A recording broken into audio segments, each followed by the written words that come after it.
समान अधिकार देने के लिए संविधान का संरचना की गई।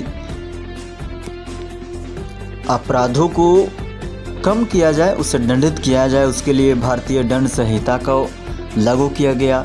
लेकिन उसमें अभी भी कुछ ऐसे धाराएं हैं जिसका इस्तेमाल अंग्रेज़ों ने किया करते थे। मैं बता दूं यहाँ तक कि ऐसा कुछ धाराएं हैं जिस धारा की मदद से अंग्रेज़ ने खुद गांधी जी को भी जेल भेज दिया था, जिसे लेकर अब सुप्रीम कोर्ट ने सख्त टिप्पणी करके मोदी सरकार, केंद्र सरकार को फटकार लगाई है और बोली है कि अगर आज़ाद देश के इतना दिन बाद भी अंग्रेज़ों के कानून अभी भी हमारे देश, स्वतंत्र देश पर लागू हो, ये कतई बर्दाश्त नहीं किया जाएगा।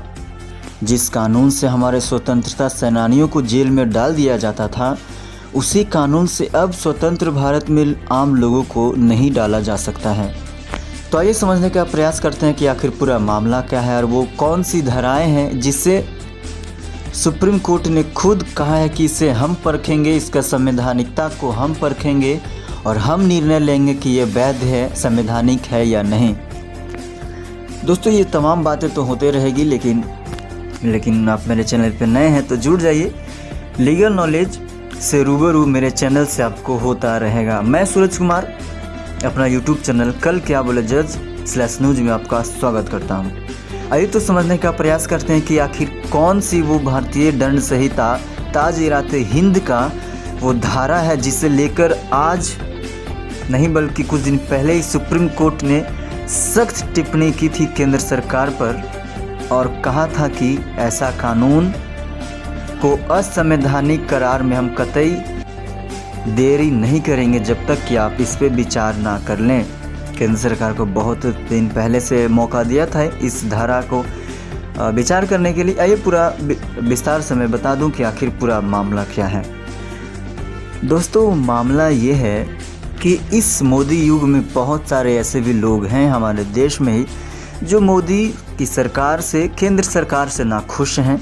वो अपनी नाखुशी सोशल मीडिया के मदद से या भाषण से या कहीं भी रैली मोर्चा निकाल करके अपने भाषण के द्वारा अपने नाखुशी को व्यक्त करते हैं। मतलब इनका कार्यशैली से नाखुश होकर के इनका विरोध करते हैं, इन पे अपना गलत होने का भी दावा करते हैं। मतलब जो केंद्र सरकार है वो भ्रष्ट है, वो गलत है, ऐसा न जाने बहुत सारे विपक्ष तो बोलते ही रहते हैं। इसमें कोई बड़ी बात नहीं है।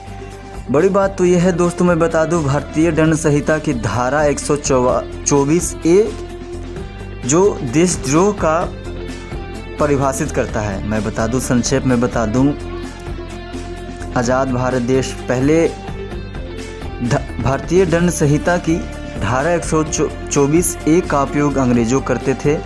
ये परिभाषा में ये कहा जाता है कि किसी भी लोग जो सरकार के विरुद्ध गलत भाषण दे, मतलब सरकार के जो विरोधी में कुछ भी बात को कहे, उसे अंग्रेज़ लोग सीधे धारा 124A के तहत दोषी पाते हुए जेल में डाल दिया करते थे। लेकिन अब तो हमारा देश आज़ाद है, हम इस सबको स्वतंत्र है अपने विपक्ष से, अपने पक्ष से, अपने केंद्र सरकार से नाखुशी व्यक्त करने की, चाहे वो सोशल मीडिया से करे।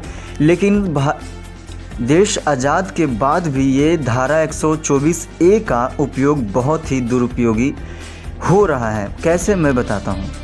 किसी भी केंद्र सरकार से नाखुश लोग जब अपने विरोध प्रकट करते हैं, अपने विचार को सही ठहराते हुए केंद्र सरकार को गलत ठहराते हैं, तो बहुत जगहों पे पुलिस धारा 124A का इस्तेमाल कर उन्हें गिरफ्तार कर लेता है, ये कह के कि आपने सरकार के खिलाफ गलत टिप्पणी की है।